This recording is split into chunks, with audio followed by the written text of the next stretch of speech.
Allahumma salli wa sallim ala sayyidina Muhammadinil Fatihi lima ughliqa al-khatimi lima sabaqa an-nasiril haqqo bil haqqi wal hadi ila siratikal haqqa qadrihi wa miqdarihil azim. Allahumma akhrijna min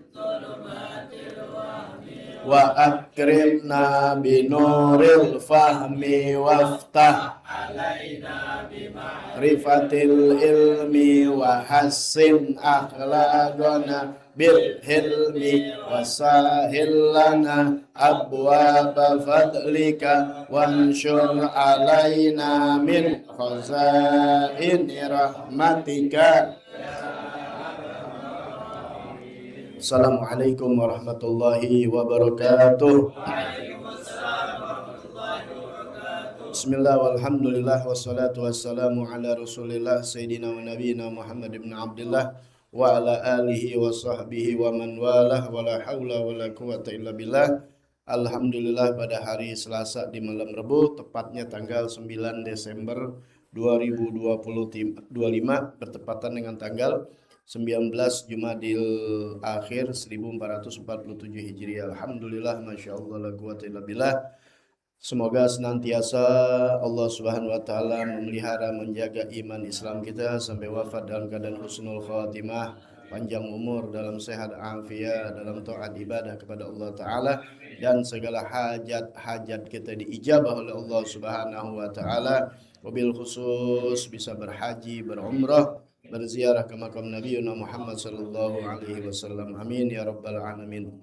Bismillahirrahmanirrahim.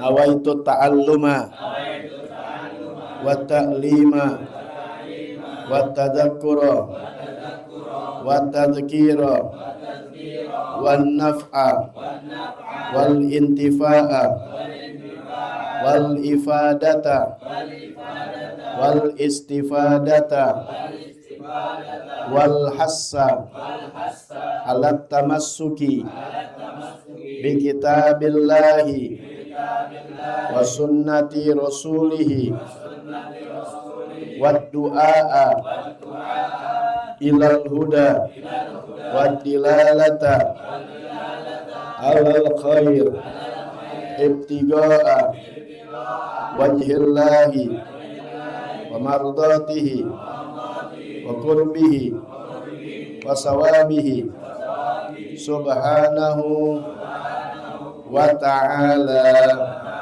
Ya Rasulullah salamun ya Rafi ni wa daraji ya Rasulullah salamun ya Rafi asyani wa daraji ya Rasulullah salamun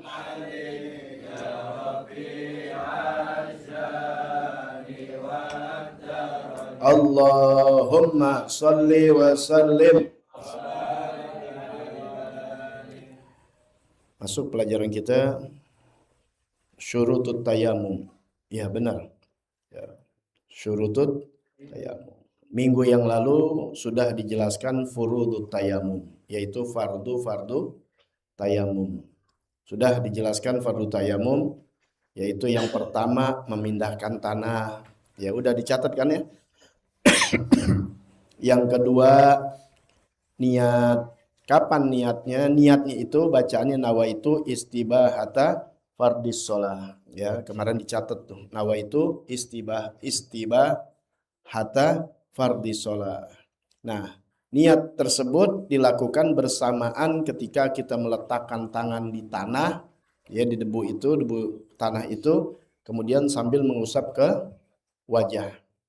Kemudian setelah itu wasalis masuhul wajhi. Yang ketiga mengusap wajah. Yang keempat mengusap dua tangan sampai dua sikut. Yang kelima tertib artinya nggak boleh diacak-acak. Cara pelaksanaannya sudah diterangkan, ya.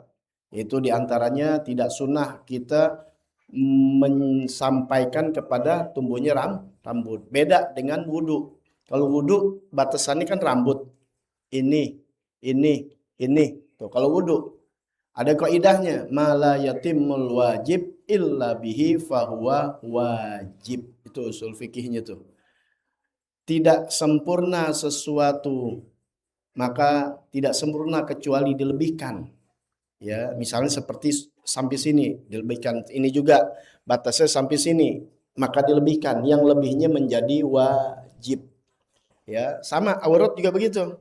Jangan pakai pas banget gitu, pusar ambil dengkul, ya, enggak harus dilebihkan untuk menjadi kesempurnaan gitu. Sebab kalau segitu doang rawan gitu. Belum tentu rata kenanya. Maka supaya sempurna, yakin kita lebihkan. Maka yang lebihnya itu namanya wajib. Mala yatimmu, tidak sempurna suatu kewajiban kecuali dilebihkan. Maka yang lebihnya itu menjadi hukumnya wajib. Paham tuh ya? Itu kaidahnya. Nah itu kalau wudhu. Nah, tapi kalau tayamum tidak demikian. Wudhu kita sampai sini lebihkan. Lebih banyak nggak jadi masalah. Bagus, jadi cahaya nanti di yaumil qiyamah, ya. Tapi kalau tayamum tidak demikian. Kemarin sudah dibahas, tidak menjadi wajib, bahkan sunnah pun tidak. Ya udah sekedar muka, udah. Kemudian tangan, udah. Jangan lewat, kalau lewat ntar nggak kena yang ini di bawahnya. Jadi kan kena tuh, jalan semuanya, ya kan? Nah, tuh kena nggak semua? Kena tuh, dah. Nah, adapun sunnah wudhu di situ ada gak? Enggak. Sunnah tayamum ada gak? Gak ada di situ. Langsung syarat. Kita tambahin sedikit. Ya, sunnah tayamum. Sunnah tayamum itu, ya, sama seperti sunnah di dalam berwudhu. Ya, sunnah tayamum itu, ya, sama seperti sunnahnya wudhu tuh. Kullu sunnah min sunnanil wudhu. Semua sunnah di dalam sunnah tayamum ada dalam sunnah wudhu. Kecuali Jadi sunnah wudhu kita mesti bisa, mesti apal gitu. Wudhu kan udah kelar. Tuh, makanya kalau namanya fikih itu berkaitan. Belajar itu nyambung. Minal mahdi ilal lahdi. Nyambung semuanya. Kita haji aja di nggak sah. Gara-gara masalah air nggak tahu. Air nggak tahu. Berarti kan dia belum wudhu. Kalau belum wudhu, dia sholat nggak sah. Tawaf nggak sah. Tawaf itu sebagai dari rukun dalam haji, rukun dalam umroh. Ya, kita ada tawaf. Tawaf itu harus ada wudhu. Ya, berkaitan semuanya. Paham tuh ya? Jadi sunnah-sunnah wudhu itu, ya sunnah-sunnah tayamum itu sama seperti sunnah wudhu. Ada semua, kecuali 3 kali. Di wudhu sunnah 3 kali, tapi di dalam tayamum enggak ada. Enggak ada. Ya, kalau orang ini enggak ada. Ya, Pak Harto bilang enggak ada. Tidak ada.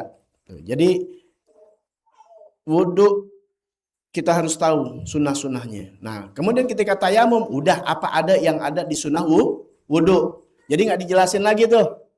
Ya, seperti apa? Nih, apa namanya? Menyelai-nyelai tangan. Ya, tangan begini aja udah, ini sisanya. Paham nggak nih? Begini aja tuh. Ya. Terus setelah kita tangan udah. Jadi taslis nggak ada. Tahlilul lihya, menyelai jenggot. Kalau di jenggot kan ada wudhu sunnahnya. Ini nggak pakai, nggak usah. Ya. Udah tuh ya, itu doang yang nggak ada.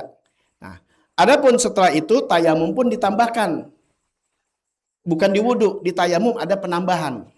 Jadi gampang, jadinya jadi itu maksudnya ini kitab yang apa yang udah di wudhu nggak diterangin lagi, gitu. Cuma dikasih tahu kecuali 3 kali dan menyelai. Ditambahkan ada 5 sunnah. Yang pertama tafrijul asobi, merenggangkan jari-jari. Jangan rapat begini. Jari-jarinya direnggangkan ketika kita mulai tayamum tuh. Kan nepok ya, dorbu, menepuk. Tempat apa kita? Tempat kita taruh tanah. Kemudian takhfifut turab ba'da dorab, meringankan tanah setelah dipukul. Ya, meringankan itu kan waktu lagi kita pukul kita gituin tuh. Kalau kita gituin susah begini aja, cuma jangan taruh lagi di sini jadi mustakmal. Ya, tapi di sini aja gitu. Itu aja tuh. Jadi nggak terlalu berat, ya. Kemudian yang ketiga, la an la yarfa yadahu minal anil adwi hatta yutimma mashahu. Sunnah juga tidak mengangkat tangannya dari anggota badan yang sedang tayamum sehingga sempurna usapannya. Jadi ketika kita membasuh nih, lagi bukan membasuh, apa sih namanya, mengusap ya, lain kalau tayamum mengusap ya. Nah, ketika kita mengusap, sunnahnya jangan diangkat, selesaikan sampai tuh, hatta yutimma masau, sehingga sempurna basuhan. Ini juga begitu ya. Jadi jangan sampai diangkat. Tidak diangkat tangannya dari anggota badan yang diusap sehingga sempurna usapannya. Kemudian yang keempat, sunnahnya apa lagi? Naz'ul khatim di awali darbah. Sunnah mencabut cincin di awal pukulan, di awal kita pertama. Kan wudhu kita, tayamum kita kan 2. Muka dan tangan. Berarti pukulan pertama lagi untuk apa ya? Muka. Maka sunnah cincin kita buka. Biar sempurna nih. Kalau ada cincin kan berarti nggak kena. Beda sama air. Kalau air emang jalan dia nyari selah. Air mau kemana nggak dicari. Beda sama debu. Debu ketika begini kita pakai cincin, kena nggak dalamnya? Enggak. Ya padahal buat muka jangan sampai nggak ini. Jadi biar sempurna maka sunnah dibuka. Tuh. Ini fikih. Ya sempurna. Dicabut itu cincin di awal pukulan. Di anahu la yajibul isalu turab ila matahatal khatim fi darbatil ula. Karena tidak wajib menyampaikan tanah kepada apa yang di bawah cincin dari pukulan pertama. Itu nggak jadi wajib. Makanya hanya sekedar sunnah. Wa amma naz'uhu fi darbatis saniyah. Adapun pada pukulan yang kedua yang untuk tangan ya, fawajibun. Hukumnya Wajib karena untuk tangan. Kalau misalnya ketutupan ini nggak kena. Paham nggak? Ya, pasti nggak kena. Maka hukumnya apa? Wajib idza kanal khotim yamna'u wusulat turab ilal basyarah. Tuh ada pengecualian, kecuali atau jika cincin tersebut mencegah masuknya tanah ke kulit. Paham ya? Jadi kalau cincin ini kita yakinin nggak bakal masuk tuh debu itu di dalam cincin, maka wajib hukumnya dibuka pada pukulan yang kedua. Pukulan pertama sunnah, ya. Apalagi cincinnya yang padat banget tuh. Kalau lagi wudhu buka cincinnya. Jangan mentang-mentang sunnah nggak tahu aturan. Buka. Sebab kalau nggak dibuka dikhawatirkan kagak masuk air. Kalau emang kita pakai nggak keras, sunnah diputer-puter, ya. Itu pakainya sunnah, muter-muternya hukumnya wajib. Nggak tahu ngeres apa hukumnya? Dimasukin sunnah, diputer-puternya wajib, ya. Apa? Cincin. Kemudian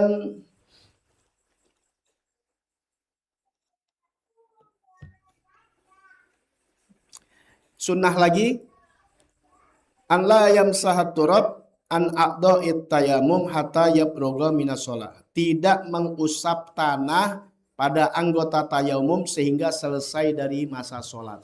Jadi kalau kita udah tayamum belum sholat, ya jangan diusap, jangan pakai dibersihin, biarin aja. Sunnahnya demikian sampai selesai sholat. Termasuk juga itu sunnah wudhu. Kalau udah wudhu air jangan dielap. Ya, itu sunnah biarin, ya, jangan dielap. Kecuali kalau dia dalam keadaan demam atau sakit atau nggak kuat gitu tuh. Tuh di wudhu tuh. Jadi kalau inti punya nggak kuat sampai dingin buru-buru dilap nggak jadi masalah. Ya, walaupun dalam ilmunya kita udah belajar kalau dinginnya itu atau kita karena sakit menjadikan penyebab kematian gara-gara air, maka hukumnya tayamum menjadi wajib. Wajib tuh hukumnya. Jangan pakai sok-sok, enggak gue pakai air aja, bismillahirrahmanirrahim. Enggak bisa begitu. Islam tuh ngemudahkan, enggak bikin sulit. Jangan itu mau tawakal, yang penting kan gue ibadah sama Allah Ta'ala. Dokter udah bilang, Pak jangan kena air. Itu udah yang lalu tuh ya, syarat-syarat dari tayamum. Jadi hukumnya wajib. Sunnah itu apabila kalau kita pakai lambat baiknya. Enggak jadi binasa. Paham nih binasa ya? Kalau binasa berarti kematian. Kalau ini enggak jadi mati. Cuma aturan besok 2 hari 3 hari sembuh, ini jadi seminggu. Nah, maka lebih baik tayamum. Pakai wudhu boleh gak? Boleh, cuma agak lambat sembuhnya. Ya tayamum. Tapi kalau jadi kematian, wajib pakai tayamum. Haram tayamum. Kalau sakitnya ringan, gak ada urusan sakit gigi, gak ada urusan cantengan. Pokoknya gak jadi kematian, gak ada apa-apa, gak ada urusannya tayamum sama air, gak ada. Jangan. Ya, ngapain nih? Lagi sakit hati ya nih. Tayamum urusannya ya sakit hati. Haram tuh. Dia tayamum haram karena ada air. Tuh, ya, makanya pakai ilmu. Nah, jadi jangan diusap, biarin sampai selesai sholat. Nah, itulah bagian dari sunnah. Baik, kita masuk kepada syurutut tayamum, syarat-syarat tayamum. Ingat ya, kita udah belajar kalau syarat itu adanya di luar ibadah. Kita sholat ada syaratnya, ada furudnya, ada fardunya. Maka syarat dulu dipenuhi. Baru masuk kepada fardu. Seperti tidak ada hadas kecil, hadas besar. Kita harus apa dulu? Itu dulu. Bukan sholat langsung. Yang namanya fardu sholat dari takbir sampai salam. Tapi kalau syarat di luar sholat, sebelumnya harus dipenuhi syarat-syaratnya. Tuh, paham tuh ya? Nah, itu Islam tuh diaplikasikan dalam kehidupan di luar juga begitu. Inti mau kerja aja, udah kerja duluan apa yang memenuhi syarat dulu? Iya ada syarat di kantor, penuhin dulu. Enggak bisa kerja inti.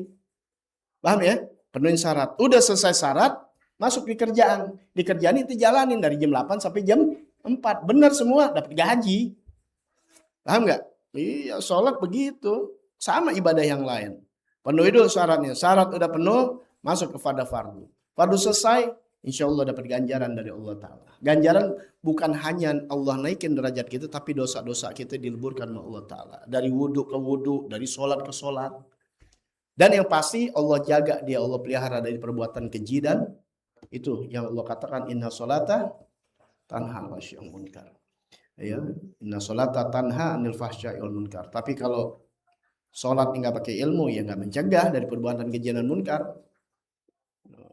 Baik itu ya. Sholat sunnah di ini nggak ada manfaatnya. Makanya belajar dulu ilmu-ilmunya, terutama ilmu-ilmu fikih yang menunjang di dalam kesolatnya dia. Makanya agama yugimu, agimus sholat, dirikan sholat. Tuh, rumah didirikan, bukan laksanakan sholat, bukan pengerjaan sholat, tapi mendirikan. Amin, mesti ada apanya sih kalau bawah pondasinya, ya, rangkaian-rangkaiannya, atapnya, sampai berdiri itu. Baik, kita masuk kepada syarat tayamum. Yang pertama apa tuh? Syurutut tayamum sittatun. Syarat tayamum ada 6. Sittah ada 6. Al-awwalu, yang pertama gosdut turab. Yang pertama adalah menuju kepada tanah. Tuh, gosdut turab. Ya. Kalau syarat itu boleh bolak-balik. Paham nggak? Ngacak-ngacakannya kalau bahasa Betawinya ngacak. Boleh. Namanya syarat. Yang mana aja dulu. Paham tuh ya?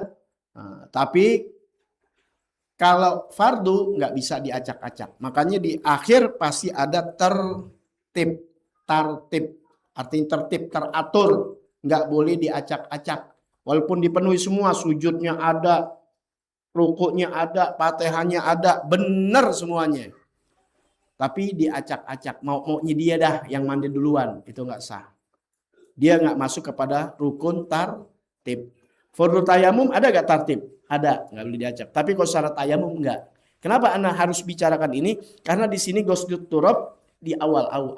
Tapi kalau kitab yang lain, kitab besar, syarat pertama ya bukan itu adanya syarat kedua. Nah, kalau nggak belajar, wah ini ada yang sesat nih yang ngatur nih tuh, nyesatin orang dah. Nyesatin ulama. Padahal syarat yang mana aja. Paham ya? Nah, kita ikutin kan yang inti pegang biar inti tahu artinya gitu. Jadi arti di sini sampai inti pegang kita nerangin bini. Wah kata bininya, wah udah jadi ustad. Jadi ngustad ya. Alhamdulillah emang laki-laki mesti jadi ustad untuk istrinya. Karena pemimpin yang bertanggung jawab. Kalau dia nggak mampu baru bawa ke guru-guru agama. Baik. Gosdu turab menuju tanah. Ya artinya ada tujuan. Kalau dia menuju ke air nggak sah. Ya, tujuannya kepada tanah. Sebelumnya udah dibahas tuh antara tujuan, memindahkan dan petujuan. Beda. Ya, yang kemarin naklu turab, dia memindahkan tanah. Karena udarat yang tadi gosdu menuju ketika menuju tanah yang dituju ada, maka ketika naklu turab udah pasti. Kenapa? Karena ada tanahnya. Paham nggak nih?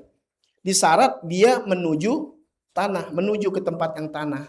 Nah, di fardu tayamum ada namanya apa itu? Yang pertama, naklut turab, memindahkan tanah. Jelas. Kenapa? Karena airnya tanahnya ada di situ. Udah dituju, tinggal pindahin. Coba kalau nggak menuju tanah, nyari lagi ntar. Paham ya?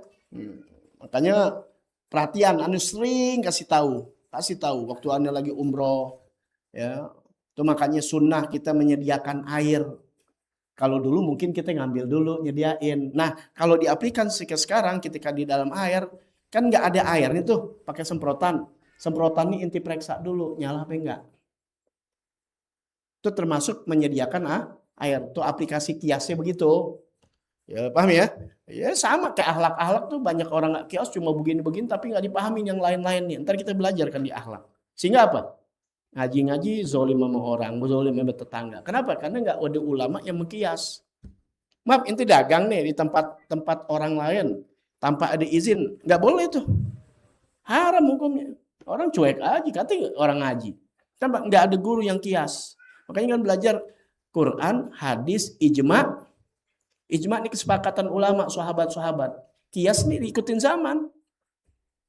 Paham ya? Yang nggak ada di zaman Nabi seperti apa aja. Banyak kayak sapi zaman Nabi nggak dikebu kan. Sono.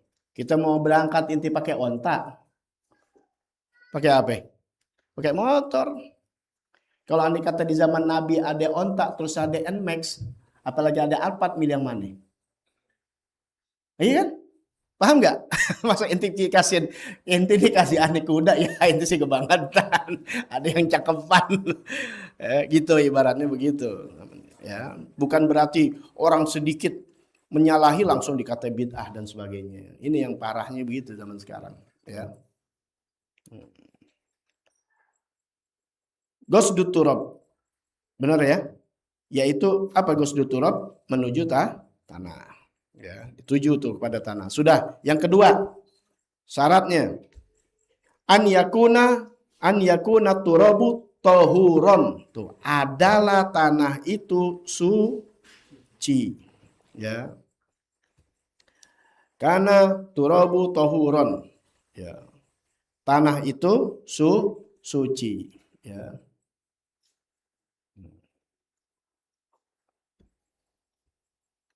Baik. Di kitab yang lain, syarat tayamum itu yaitu an yakuna biturobin, harus dengan tanah. Syarat tanah itu, nah, tulis tuh syarat tanah. Di situ kan suci, ya. Di sini ada 4 tanah syaratnya. Kan tayamum itu harus pakai tanah. Tanah yang dipakai dalam tayamum mesti ada syaratnya. Paham ya? Harus dipenuhi nih syaratnya. Yang pertama tohir. Tohiron, la najisan, suci. Tidak boleh ada najis tuh. Masukkan yang tohur. Ya.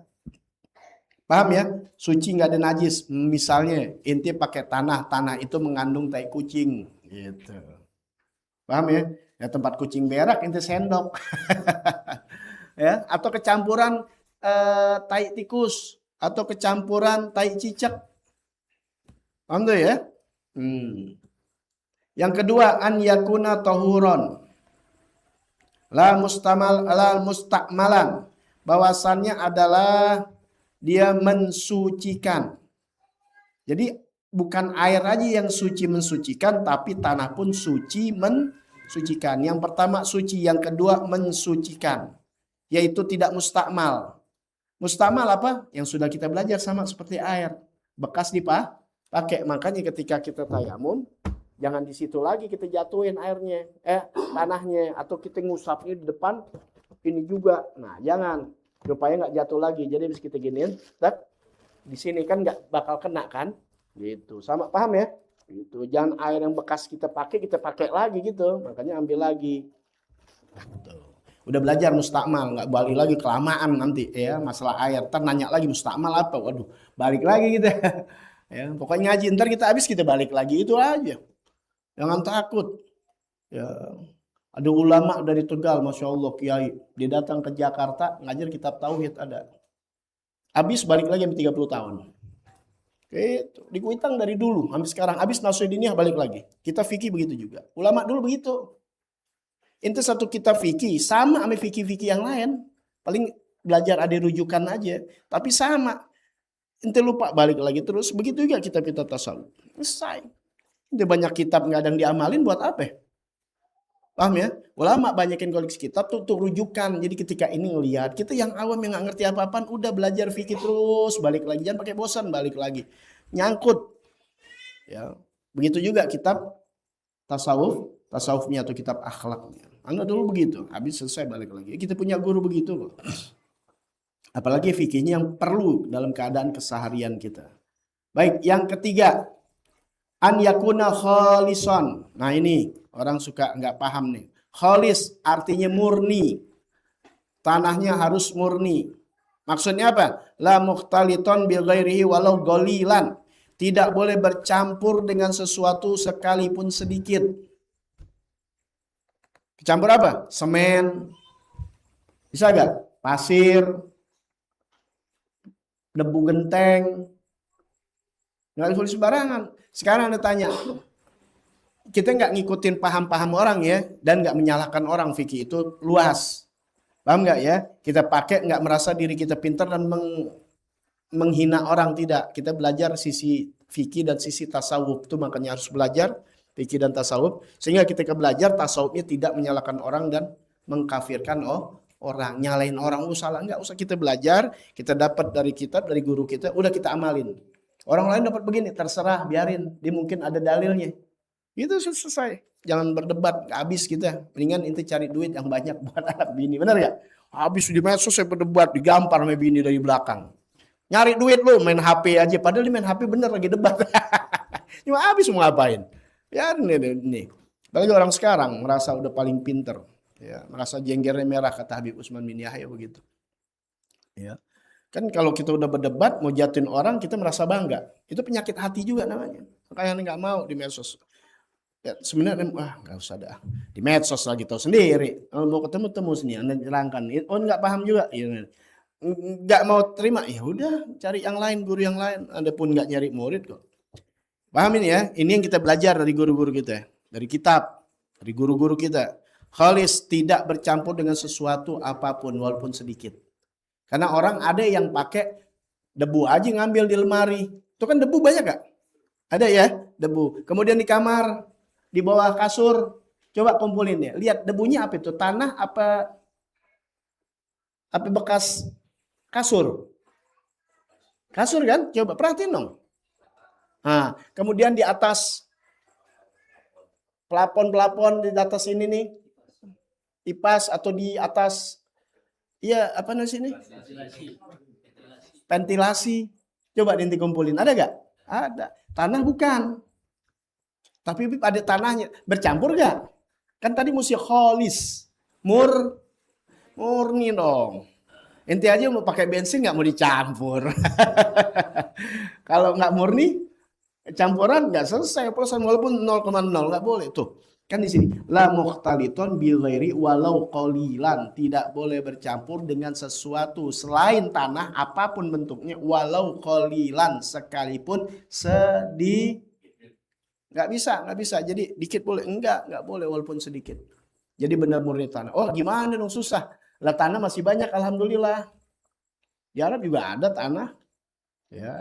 Tanahnya nanti yang keempat syaratnya. Bagaimana? An yakuna lahu gubbar. Ya, adalah tanah itu berdebu. Tanah itu sifatnya debu. Gimana sih? Tanah itu debu gitu. Tanah itu harus debu. Ya gitu. Karena tanah kan bisa lempung, tanah bisa basah, bisa berlumpur. Tidak, tanah itu harus debu, paham ya? Nah, makanya debu kapur ada, debu kotoran ada, debu pupuk ada, debu jalanan ada, debu semen ada, debu bedak ada kan? Coba deh tempat lemari make up bini lo atau anak perawan lo, lihat di bawahnya. Ada debunya gak? Bekas debak aja gitu deh, putih. Boleh gak buat tayamum? Gak boleh. Karena debu yang kita pakai harus tanah. Paham ya? Debunya harus tanah. Tanahnya harus murni. Murni, suci, dan mensucikan. Selesai sudah. Ya. Tuh. Artinya apa? Bihaisu yal tasiku bil adwi. Sekira-kira tuh menempel di tangan. Makanya Sidil Walid tuh ya di rumahnya beliau punya botol isinya tanah yang udah berdebu. Caranya ambil cari tanah tuh, ya cari yang suci mensucikan. Kalau inti takutnya ragu nih bersih apa kagak, udah gampang inti taruh di kaos yang tipis atau apa sih namanya kayak selendang, saringan kalau kegedean habis tanahnya. Ya asal dicuci, disiramin air keran, paham nggak? Biar suci, mensucikan, kan biar nggak ada najis dan nggak ada kotoran-kotoran, bener-bener murni tanah. Udah selesai, ya. Kemudian tebarin gitu tuh, tebarin, diratain, jemur, kena matahari juga kering. Udah kering, udah inti masukin lagi tuh, pegang, jejek kayak dialusin. Jadiin puyer. Jangan buat dimakan enggak. Udah masukin botol segini juga, botol kan kelihatan dikit. Oh ini dipakai bisa berapa tahun. Orang ngambil sedikit sebenarnya jangan segini, nanti ambil dikit, pakai sendok teh kecil bisa berkali-kali dipakai. Sendok teh kecil. Karena bilang, itu mau naik pesawat, jangan pakai debu di pesawat mana ada. Kadang aja debu pesawat ada debunya nggak? Nah, kalau ada debunya nggak laku, orang nggak pakai. Ya kalau nggak debunya syarat dong ya buat apa kan mesti tanah. Paham ya? Jangan nipu agama, nggak usah. Jangan pakai nipu-nipu. Nggak apa-apa, yang penting kita besar. Nggak bisa begitu. Islam nggak susah, bawa aja apa susahnya. Dikit udah, lebarin. Nanti pakai tuh. Ini kan ada angin kalau di pesawat nggak ada gini-ginian angin, nggak jalan gitu kan nggak ada. Lu naik pesawat pegang aja. Asing, nggak ada kipas angin begini, kipas angin jadi jalan, nggak bakal ini udah. Ya, terus ada tempat meja makannya, buka. Pernah naik pesawat nggak? Wahimin nyangguk aja. Yang murah aja ada, apalagi yang mahal buka tuh. Itu kan tadi kita buat makan kan di pesawat makan Min, makan. Sana kodong-kodong nih, buka, kita taruh deh. Ini yang kita taruh udah kita tebarin dikit, kita pakai, kita udah tahu, udah misalnya terus pakai, selesai. Pernah lagi kayak puyer, kalau minum puyer, tahu nggak tuh?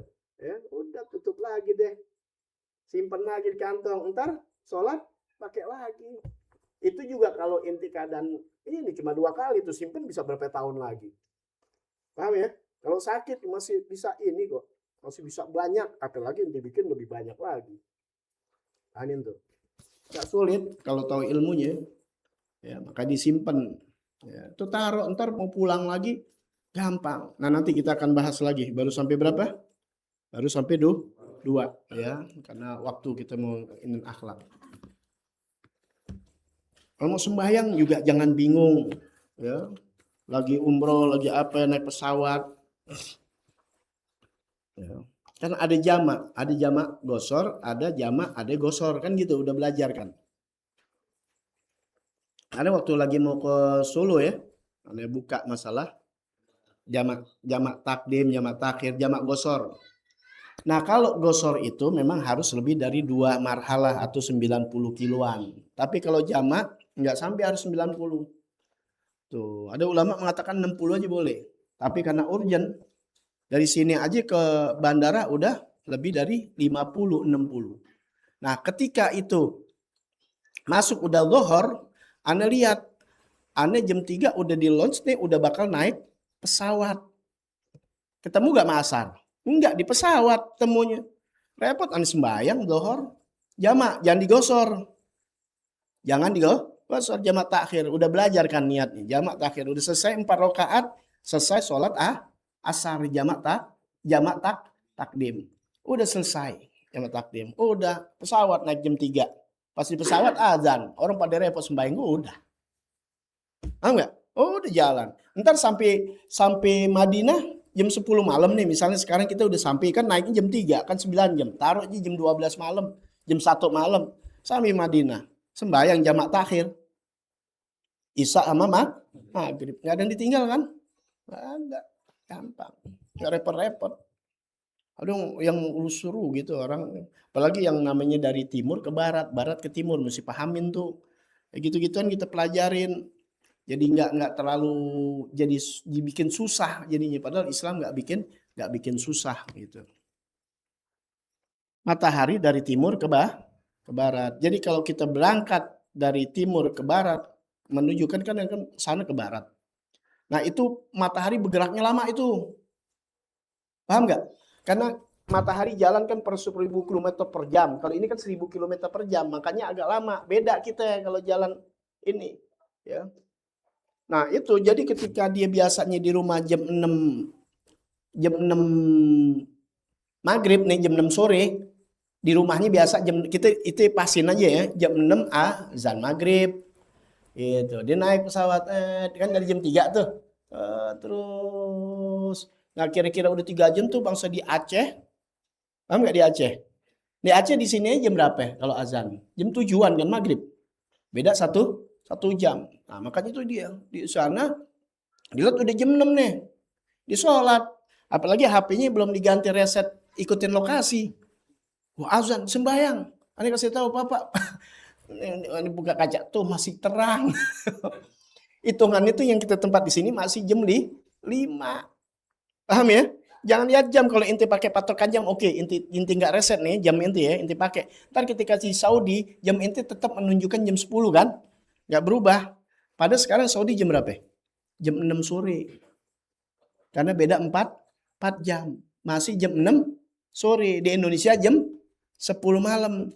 Nah inti di sono jam inti jam 10 malam. Beda sama handphone. Kecuali handphone inti reset ikutin. Inti punya handphone kan, reset ikutin lokasi. Paham ya? Jadi di lokasi di mana dia ikut. Di Solo dia ikut, dia akan azan jam setengah 12. Tuh, karena ngikutin lokasi. Tapi kalau inti nggak reset, kalau jam kan kagak. Apalagi jam tek gitu. Jangan ditipu, hati-hati. Beda. Ya, itu kan sayang. Orang belum maghrib. Ya masih jam 5 jatuhnya. Terang, kelihatan. Orang nggak bisa dibohongin, apalagi cuaca lagi cerah. Ya, tapi kalau balik dari barat ke timur itu cepat banget waktu. Belum apa-apa udah maghrib. Ya. Ntar insya Allah mudah-mudahan panjang umur sehat afiat. Ente bisa lihat nanti cuacanya bagaimana tuh lagi ini. Beda. Anda lihat di YouTube aja ahli itu apa tuh namanya geologi apa namanya gitu dah. Ya, Indonesia dibilang kecepatan setengah jam. Udah lihat belum YouTube-nya? Lihat ada. Ya, setengah jam. Nah, ini kalau sembahyang di sono tuh habis sembahyang subuh selesai nggak lama terang udah. Gitu. Kita apalagi di sini habis azan langsung sholat. Ya.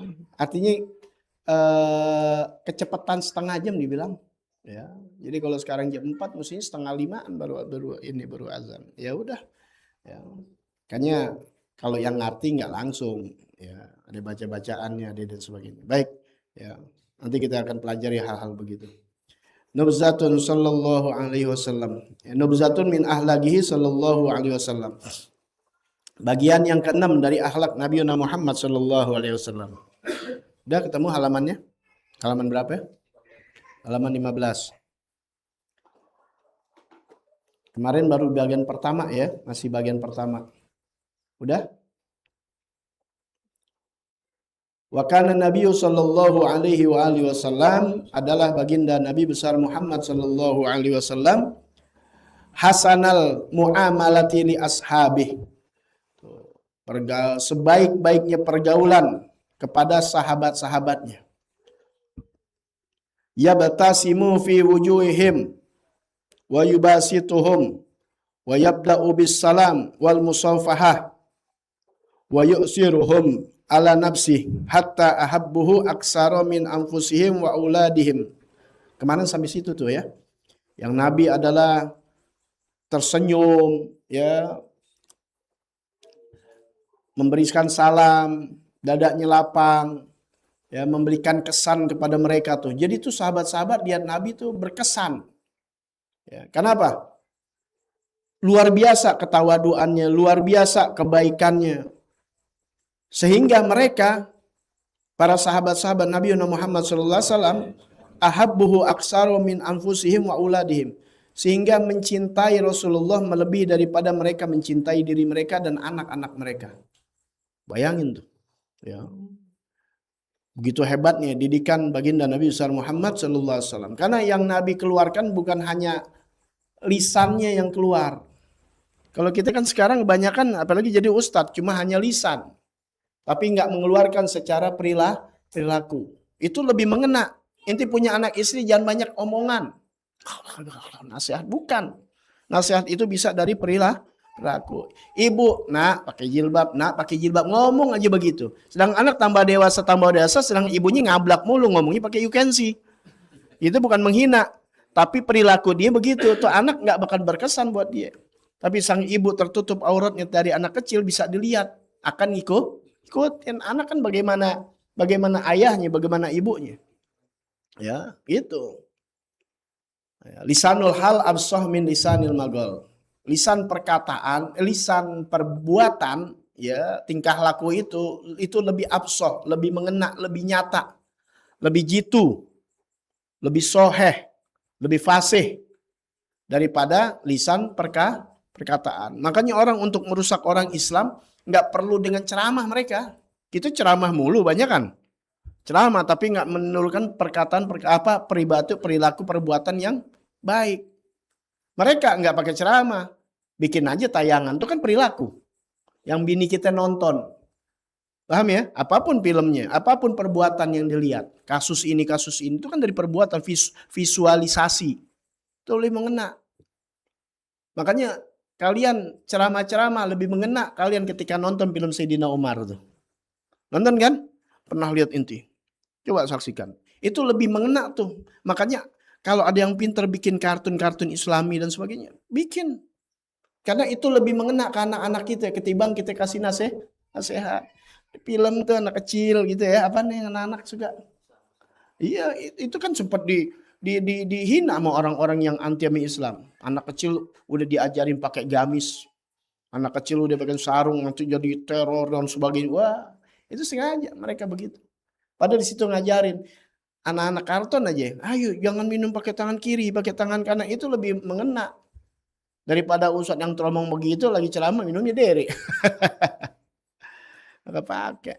Ya. Nah, itu makanya berkesan mereka melihat bagaimana perilaku Nabi Muhammad sebelum jadi nabi aja udah terkenal dengan Al-Amin. Bukan nabi yang menyodorkan diri, yang promo. Kalau kita kan banyak kan kita yang promo. Baik dipromoin nama dirinya sendiri atau dipromoin nama murid-muridnya. Paham ya? Nah, ini nggak kasih makanya. Itu jangan pakai promo-promoin aneh, enggak. Ya, ternyata munafik, ternyata pembohongan. Ya. Nggak perlu. Ya, biarkan orang dengan taufik hidayahnya. Anda aja nggak main handphone, sengaja undangan tambah banyak, alhamdulillah. Ya. Nah, jadi tampilkan ya, perbuatan-perbuatan yang benar-benar dididik oleh Nabi Muhammad SAW. Tentunya kita nggak sampai kepada Nabi, orang kita nggak lihat Nabi. Dari mana kita tahu? Ini dari pelajaran ini. Yang ada sanatnya, belajar sampai kepada Nabi Muhammad SAW. Kalau langsung sama Nabi nggak mungkin. Itu kita nggak hidup di zaman Nabi. Taunya dari mana?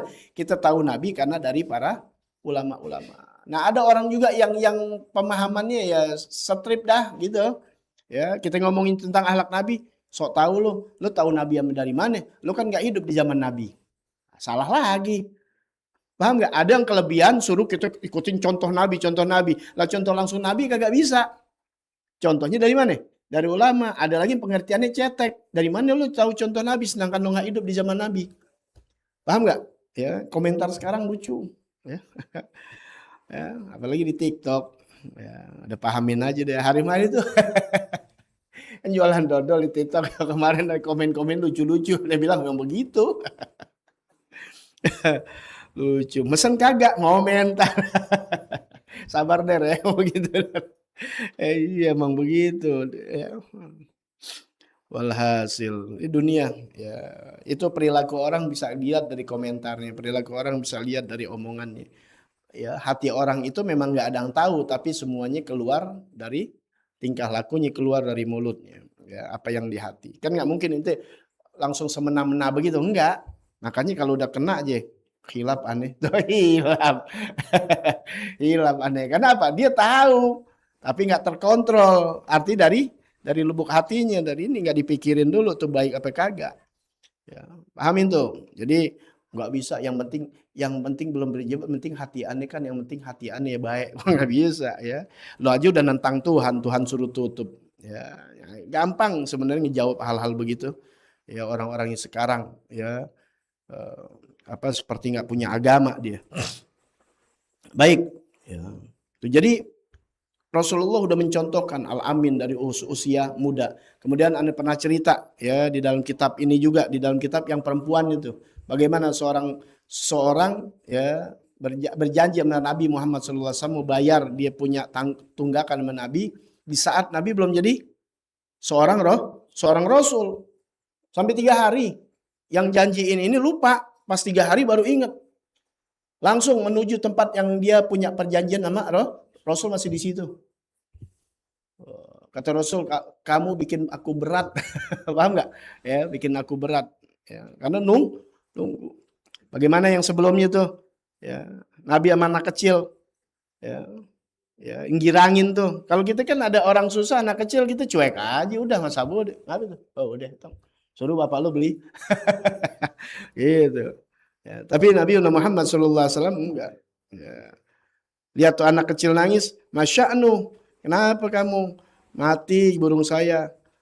Ma fa'ala nugir. Emang apa yang dibuat sama itu? Dibecandain gitu, girang. Apalagi lihat wajah Nabi Muhammad SAW, hilang itu. Ya peduli maksudnya, begitu pedulinya walaupun sama anak-anak. Gak ada yang lebih bisa menjawab di dalam salam Nabi. Nabi selalu memberi salam. Gak gengsi. Kita belum jadi apa-apa udah minta disalamin duluan. Lu beli salam dong sama gue kan ustadz ini. Ya. Lu beli salam dong sama gue kan lurah. Gitu. Ya, nggak perlu.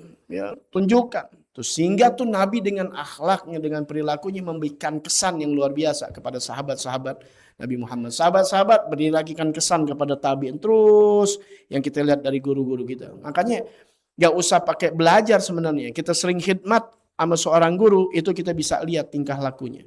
Ya. Kalau ada kekurangan, ingat dia bukan nabi. Yang nabi hanya Rasulullah SAW. Paham tuh ya? Jadi jangan menuntut juga seorang guru atau seorang habib, seorang kiai, seorang pun untuk sama seperti nggak bisa. Nggak bisa sama. Karena manusia mahalul khota' wa nisyan. Lain sama nabi. Ya, emang udah dijaga sama Allah Ta'ala, nggak bakal ada satu kesalahan sedikit apapun. Kalau kita manusia biasa. Kalau sama kita bisa sama Nabi, berarti ada Nabi lagi dong. Paham ya? Jadi inti jangan tuntut untuk guru orang tua inti nggak salah, jangan. Inti terlalu suci menuntut orang untuk inti apa? Inti menuntut orang untuk suci 100%. Inti siapa? Sahabat bukan. Manusia kotor. Kalau inti bisa 100% baru tuntut orang. Paham ya? Makanya kita maklumin ketika ada orang kesalahan. Ketika ini kita juga manusia yang bersalah. Ya, hanya Nabi Muhammad SAW. Tapi orang itu semakin hebat apabila dia semakin mendekati dari perilaku Nabi Muhammad. Nah, itulah kita berbuat baik, untuk berbuat baik, terus belajar. Ya, sampai minta ya minal akhyar. Ya Allah jadikan orang-orang yang baik. Kemudian wa ya'muru bil ihsan ilai. Nabi memerintahkan untuk berbuat baik. Oh, ini mana dia itu tadi udah Abu. Wa kana yahtarimul jar. Adalah Nabi menghormati tetangga. Wa ya'muru bil ihsan ilai. Memerintahkan nih kepada sahabatnya untuk berbuat baik kepada tetangga. Wa qala maratan li ahadi ashabi. Pernah Nabi berkata kepada sahabatnya, idza tabakhta maraqatan faksir ma'aha. Apabila engkau memasak makanan, maka lebihkan airnya. Wa ta'ahad jironak. Perhatikan daripada tetanggamu. Wa kana yakribu doib, dan memuliakan tamu. Nah, lihat Nabi Muhammad SAW sama tetangga. Ya, sampai memesan sama sahabat kalau masak tuh ada lebihan airnya dah. Paling kagak biar bisa bagi walaupun sedikit-sedikit, saking perlunya memperhatikan tetanggaan. Ini enggak semuanya bakal diterangin di sini. Ini hanya sekelumit kan. Keterangannya nanti ada bab-babnya. Bagaimana tentang bab tetangga. Ada nanti. Ya, nanti lebih luas tuh. Bab tetamu, ada lagi lebih luas. Ini hanya sekelumit kan. Apa namanya? Garis besarnya aja. Nanti bagaimana kok muliakan tamu, caranya gimana? Nah, belajar makanya sampai mati. Nanti akan ketemu di juz ketiga, juz keempat. Di kitab-kitab besar ada nanti, ada terperinci-terperincinya. Paham nggak? Ibaratnya Nabi sholat tahajud. Gimana caranya? Ada hukumnya, nanti kita belajar. Ya, Nabi menghormatin tetangga, Nabi menjamu tamu. Bagaimana cara menjamu tamu? Nanti ada hukumnya, ada bagiannya. Ini sekelumit aja. Sepenggalannya aja, seringkasnya aja yang poin-poinnya. Nanti penjabarannya ada. Insya Allah panjang umur, sehat afiat. Ya, dari sini ada panjangnya dikit-dikit, dikiaskan dengan sekarang. Ya, kita misalnya nabun, itu jangan sampai nganggu tetangga tuh. Kalau kira inti nabun di tengah-tengah hutan, nggak ada orang, nggak apa-apa. Tapi kalau ada orang, nggak boleh. Di kitab Nabi Utsman ada. Makanya aneh nggak mau nabun sampah-sampah karena ganggu orang. Orang ganggu kita, biarin. Yang penting kita nggak ganggu orang. Tanaman-tanaman. Ini jadi persoalan masalahnya di akhirat. Aneh mau masuk meninggal, baik di kubur ataupun di akhirat, aneh nggak mau punya sangkut paut sama orang lain. Karena hisab kita udah banyak diri kita sama Allah. Maaf, diri kita sama Allah, inti pikirin deh. Maka kenalin diri inti kenal Allah Ta'ala. Bagaimana Allah kasih dari ujung rambut sampai ujung kaki, ada pertanggung jawab dari Allah Ta'ala. Mata yang dikasih, minta tanggung jawab. Tangan yang dikasih, minta tanggung jawab. Belum punya anak istri. Apa nggak berat tuh? Napas kita yang dikasih bakal ditanggung oleh Allah Ta'ala. Kapan ente punya syukur sama napas ente? Lihat orang yang butuh napas berapa ratus juta dia untuk bisa hidup. Ente begini, alhamdulillah bisa makan ubi pagi-pagi yang mengerokok. Masih nuntut Tuhan. Ya, kurang dan kurang dan kurang. Bayangin. Itu aja gitu udah banyak dosa. Ya masa kita disangkut pautin lagi di jalanan berapa orang yang kita rugikan dengan lampu kita, dengan klakson kita, dengan ego kita. Berapa ribu tetangga, berapa ribu ini. Wah, ya, dulu nih pesan guru aneh begitu. Ya, jangan lama dah. Di yaumil akhir itu jangan lama. Dikubur aja udah nggak enak, apalagi yaumil akhir. Ya. Han, ya, terlalu lama ente untuk menunggu teman, namanya teman aja nanti ada hadisnya tuh 500 tahun ente. Padahal itu udah masuk surga, ditunggu dulu temen ente. Ya, begitu lamanya sidang akhirat. Ingat tuh ya, umur kita gak seberapanya. Di dunia aja yang begitu ribu tahun, umur kita cuma 60 tahun, 70 tahun, susah aja gak enak. Ente hidup di dunia nih, 70 tahun. Dunia yang udah ribuan tahun, 70 tahun ente hidup. Kira-kira kalau 70 tahun dari hidup sampai mati, ente gak pernah ngerasain enak, itu susah mulu, mau gak? Mau gak? Gak mau kan? Iya. Nah, sedangkan di yaumil mahsyar ente dibangkitkan Allah Ta'ala, itu ribuan tahun lamanya. Saking dari manusia pertama sampai akhir disidang satu persatu. Paham ya? Disidang sekecil-kecilnya, diperinci.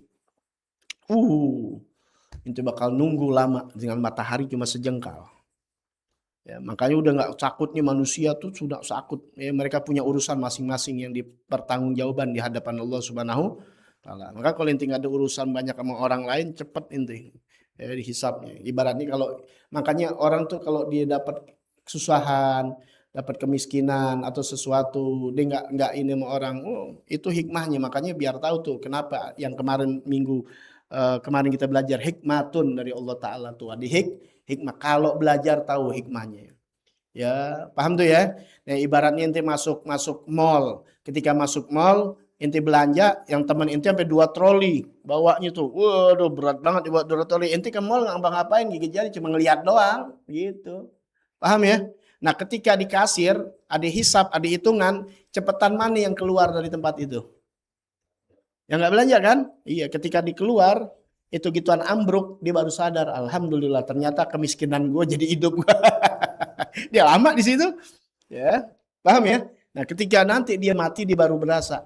Ternyata dia lebih cepat masuk surga yang ketimbang yang kaya. Kenapa? Yang kaya ternyata banyak hisapnya. Yang dikasih kekayaan, ya bisa juga cepat. Karena kekayaan ini untuk agama. Makanya semua belajar. Ketika dia belajar, apapun yang diberikan Allah Ta'ala, gak ada sesuatu yang merugikan buat dirinya. Kalau belajar.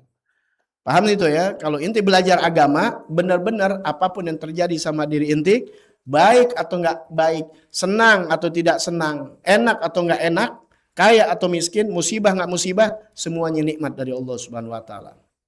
Pahamin tuh. Belajar jadi tahu. Kalau nggak belajar, ya susah. Ya, nuntut terus sama Tuhan, nuntut terus sama Allah Subhanahu Wa Ta'ala. Ya, makanya hormatin tetangga tuh, pahamin, jangan sampai ngeganggu tetangga. Dan sudah Anda berkali-kali ceritain tentang Sayyidina Hasan Basri radhiyallahu an, ya pemimpin tabi'in. Sakit pada satu saat sakit. Ya, rumah di sana kan bertingkat. Ada tetangganya Nasrani turun ke bawah, ngelihatnya udah lama nggak ngelihatnya dia. Ya, ditengokin nih Sayyidina Hasan Basri, datang ke rumahnya. Pas masuk ya ke rumahnya, dia kaget. Di samping beliau yang lagi tidur sakit, di sampingnya ada baskom. Nahanin bocoran. Nahanin bocoran tuh. Dilihat dari kamar mandi dia, karena rumahnya tepat ya di atas. Dia tanya Hasan Basri, sejak kapan ini? Gak enak dong. Ya tetangga kalau yang tahu diri juga kan punya naluri juga. Sejak kapan? Enggak apa-apa kok. Udah, itu gituan dipikirin. Ini bahasa kita aja dah ya. Bahasa kita. Enggak, Anda mau tahu ini sejak kapan ini terjadi? Karena beliau enggak enak, enggak tahu. Karena jujur beliau harus bicara karena dipaksa. Katanya sejak 20 tahun yang lalu. Ya. Sejak 20 tahun yang lalu. Coba kita lihat tuh sekarang di mana-mana. Di medsos kita lihat tetangga sama tetangga. Sampai dimasukin, waduh. Ya, Anda mau nggak tahu yang benar mana dah. Sekarang namanya ini semua juga nggak ada yang mau jadi maling, ngaku penjahat. Penjahat yang nggak mau ngaku penjahat, apa ente yang benar? Yang nggak benar aja nggak mau dikatakan nggak benar. Pahamin? Yang benar, yang nggak benar nggak mau dikatakan nggak benar. Apalagi yang benar itu nggak benar, marah. Nggak selesai urusan ini. Ada pengadilan Allah nanti. Benar yang mana? Udah urusan Allah Ta'ala. Nah, kembali kepada pribadi masing-masing. Sayyidina Hasan Basri pas bilang ini sejak 20 tahun yang lalu. Nggak jadi masalah. Udah. Oh nggak bisa. Allah, tapi nggak bilangin ini suatu kan orang biar gimana punya nari kemanusiaan namanya ciptaan Allah. Ya. Akhirnya kenapa kamu harus begini? Diam aja. Apa kata Sayyidina Hasan Basri? Karena saya memuliakan tetangga. Jangan sampai orang jadi was-was dan sebagainya. Ya, di situ juga dibersahadat. Ya, begitulah ajaran Islam begitu. Makanya banyak orang masuk Islam dengan akhlak. Tentunya akhlak Nabi Muhammad SAW. Ya, banyak orang masuk Islam dengan akhlak. Banyak banget tawanan yang dikasih makan, tiap ini dikasih makan. Dilihat yang ngasih nggak makan, paham nggak? Dia kan lihat tahanan pernah banyak taruh. Makanya belajar sejarah di rumahnya Abi itu sejarah. Karena baru masuk tentang Nabi dulu, belum masuk ketika dakwakan Nabi dulu. Dia lagi diintimidasi di awal. Ya, luar biasa. Ya. Nanti kita belajar, ya ada tawanan yang ngajak ditaruh di depan masjid, ya. Gimana tuh tawanan yang kasih makan, ya. Karena kami harus memuliakan, ya tahanan tetap harus dimuliakan. Ini banyak yang akhir bersahadat tuh dari akhlak Nabi, bukan diintimidasi, lu masuk Islam nggak ada begitu, ya. Makanya Islam masuk ke Indonesia bukan dengan peperangan, dengan akhlak. Kalau ada peperangan dalam Islam itu bukannya berperang karena membela diri. Kalau membela diri dalam Islam wajib hukumnya. Bukannya sunnah lagi, wajib. Ya. Membela apa agama? Enggak perlu membela agama. Membela mempertahankan harga diri, mempertahankan harta inti. Inti diem, mati inti dirampok. Inti akhirnya mempertahankan harta, masih dianggap masih syahid. Apalagi membela agama. Kalau diperangin habis ceritanya. Apalagi Nabi kalau sampai, makanya mereka nggak mau Nabi kecuali kalau Nabi meninggal, selesai sudah. Habis agama. Gak sampai ke kita, makanya mempertahankan. Jangan sampai kita mati, obor ibaratnya. Paham gak? Lebih baik kami yang mati daripada itu buat agama mereka. Ya, jadi beraninya luar biasa. Udah kayak macan. Tapi kalau soal bukan tentang perang dan tentang apa, mereka lembutnya lebih dari perempuan ibaratnya. Kita terbalik. Ya, kalau urusan agama kayak cuek. Kalau urusan pribadi, kebakaran jenggot. Itu. Kenapa? Karena cintanya sama dirinya melebihi daripada cinta kepada agamanya. Benar gak, Wi? Iya. Tarwakana yakrimu doif. Nanti kita akan bahas wa yakrimu doif. Ya, wa yasunu ila agharibih. Ya, memuliakan, menjamu tamu, membuat kebaikan pada kerabat. Walamma ja'at ilahi murdi'atuhu sayyidatuna Halimah. Apa tuh? Al-Sa'diyah, ya Halimatus Sa'diyah radhiyallahu anha, dari Bani Sa'ad, ya dibilang Sa'diyah karena dari Bani Sa'ad. Ya kayak Awi Sa'diyah Awi dari Bani Sa'ad. Dari atas gunung. Jabaliyah berarti. Radhiyallahu anha wa huwa jalisun. Lihat Nabi nih, ya di menghormati kerabatnya, menghormati seperti ibunya, padahal ini ibu susu. Ya, tetap dihargai Nabi Muhammad. Gimana kalau ibunya ada? Jadi tuh Nabi walaupun ditinggal ayahnya, tinggal ibunya di kandungan, ibunya umur 6 tahun, tapi sahabat menganggap Nabi ini paling berbaktinya kepada orang tua. Kenapa? Karena Nabi menghormati yang semisalan dari orang tua itu melebihi, seperti Sayyidina Abbas. Nanti kita akan ada di sini. Ya, itu kan pamannya, begitu hormatnya. Sayyidina Abu Thalib begitu hormatnya. Sayyidina Hamil Sa'di yang cuma 4 tahun begitu hormatnya. Jadi orang-orang yang punya jasa tuh Nabi begitu sangat perhatian. Jadi mereka lihat apalagi sama bapak ibunya. Paham nggak? Begitu. Jadi kalau inti bisa berbuat yang baik sama ibu inti dan inti tolongkan orang lain, orang bisa lihat, oh dia begini banget sama gurunya, apalagi sama bapaknya, sama ibunya. Cuma orang persepsi dibalik aja, jangan sama ibu guru aja lo begitu, jangan ke kuburan ulama, bapak ibu lu dulu. Sering nggak lihat jawaban gitu? Orang tolol. Dia nggak belajar. Justru karena orang-orang yang begitu hormat sama bapak ibunya, lantaran keberkahan dia berbuat baik di luar sama ulama, sama kiai. Paham tuh ya? Begitu. Kalau aneh kan dari begitu.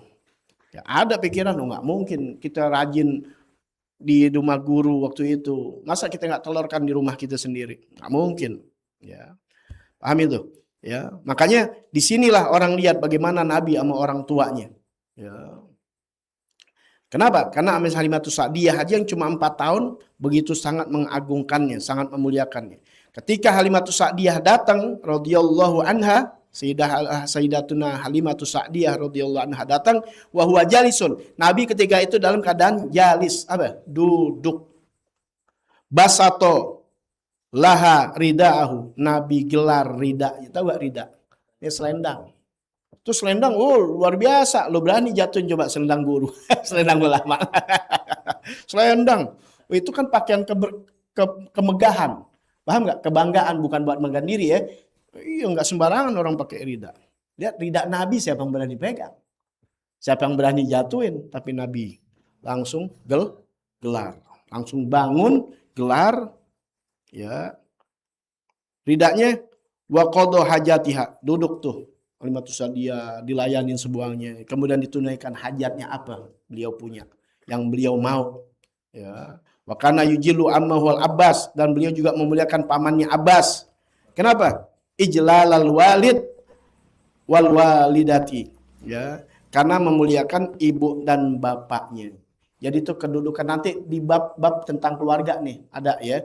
Paman itu kedudukannya seperti ya. Jadi kalau inti nggak punya bapak, ya maka paman inti, kalau ada paman inti maka paman itu tuh kedudukannya seperti bapak, hormatin.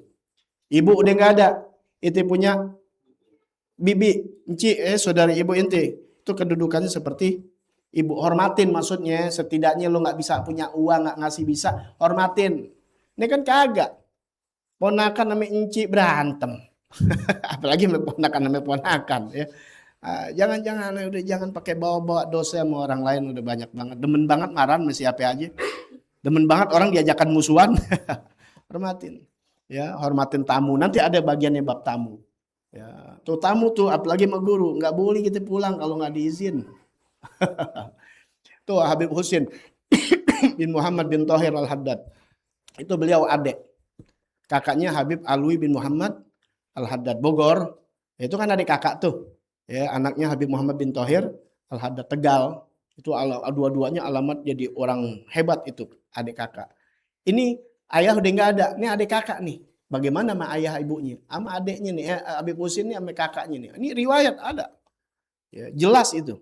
Habib Husin adiknya tinggal di Jombang, meninggalnya dikuburinnya di Tegal, ya samping ayahnya Habib Muhammad Thohir. Kalau Habib Alwi di Bogor, depan Habib Muhsin, ya di kakinya ya. Ya di kakinya. Itu sangat hormat. Itu beliau kalau lagi tidur sama abang adik nih, lagi tidur, itu adiknya tidur di bawah. Paham nggak? Ditanya kenapa tidur di bawah sama abangnya? Mungkin kalau adik gue tidurnya samping, nggak mau tidur di bawah. Kenapa? Takut kakaknya bangun duluan, kakaknya tahajud, ya kepalanya kakaknya ada di atas kaki dia yang lagi tidur. Paham nggak? Pernah Habib Husin datang ke Empang ke rumah, sampai berminggu-minggu belum nggak pulang, sampai keluarganya tetap Mak Isahnya tetap dikirimin gitu, tapi beliaunya nggak ini. Kenapa? Karena kakaknya belum kasih isyarat untuk pulang. Kalau kita kan kagak sama guru, gurunya lagi ini makanya pulang terus apa? Nungguin guru keluar dulu, ya baru ane minta izin. Kalau nggak keluar ya tungguin inti. Ya, gitu, mestinya begitu. Ada bertamu nanti inti belajar. Tuan rumah itu yang suruh inti pulang, bukan tamu yang izin mau pulang. Inti baru belajar kan nggak apa-apa, jangan pakai nggak enak, gitu. Jadi pulang loh, baru pulang. Tapi kalau belum disuruh pulang, jangan pulang. Nanti kita belajar, ada semuanya. Kan dikit-dikit belajar. Bukan berarti jadi dosa besar, nggak. Ini akhlak, adab, ntar masalah ntar nyajiin orang, semua ada. Makanya nggak bakal habis kita 7 turunan buat belajar minal mahdi ilal Lahdi. Ya, ini sekelumit aja. Dari mana semuanya? Itu dari akhlak Nabi besar Muhammad sallallahu alaihi wasallam. Mudah-mudahan kita panjang umur, sehat afiah dalam menuntut ilmu agama, ya baik ilmu fikih maupun ilmu akhlak, ya tidak lain untuk mencari ridhonya Allah Subhanahu wa taala di bawah jalan Nabi Muhammad sallallahu alaihi wasallam, di bawah bimbingan Nabi Muhammad ya, yang menurunkan para ulama-ulama Rasul Anbiya. Mudah-mudahan para ulama kita, guru-guru kita panjang umur, sehat afiah di dalam lindungan Allah Subhanahu wa taala. Begitu juga kedua orang tua kita, orang-orang yang baik selama ini kepada kita. Amin ya rabbal alamin. Siril Fatihah. A'udzubillahi minasyaitonirrajim.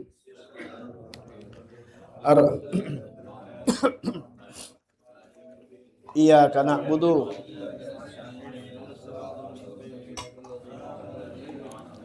ghairil maghdubi alaihim. Amin ya rabbana